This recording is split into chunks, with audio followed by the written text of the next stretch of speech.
όλα έτοιμα για την εκκίνηση. Έχει δοθεί εκκίνηση, κοντά του η Weimering Pfeil. Weimering Pfeil είναι 6 μήκη τώρα μπροστά.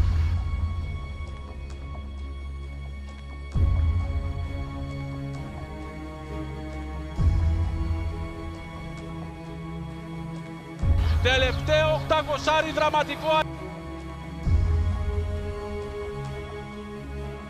Weimering Pfeil πάρα πολύ δυνατή, απομακρύνεται. Weimering Pfeil εξαιρετική και σήμερα.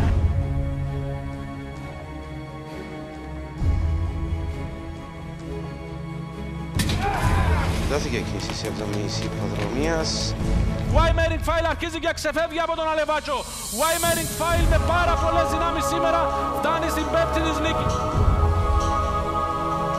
300 μέτρα πριν από το τέρμα συγκαλπάζουν τα τρία άλογα Αλεβάτσο, Weimering Pfeil και Mr. Τζόνο στην μάχη της ευθείας. Weimering Pfeil από την εξωτερική με πολλές. Πραγματικά 500 μέτρα Weimering Pfeil στο κάγκελο, Αλεβάτσο στην εξωτερική, ο Κιν πιο πίσω. Weimering Pfeil τώρα είναι μπροστά μισό μήκος από τον Αλεβάτσο και ξεφεύγει. Η Weimering Pfeil ξεφεύγει στην στροφή στο ένα μήκος από τον Αλεβάτσο.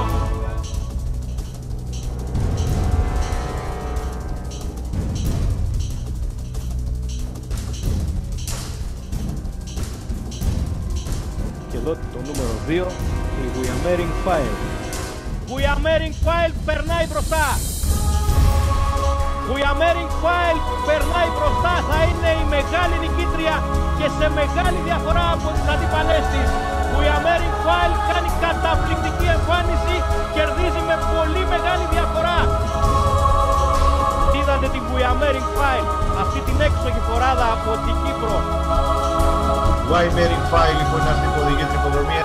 Weimering Pfeil έχει τη δύναμη, την κλάση, δεν να ξεφύγει. Weimering Pfeil είναι αυτή τελικά που θα πάρει την νίκη.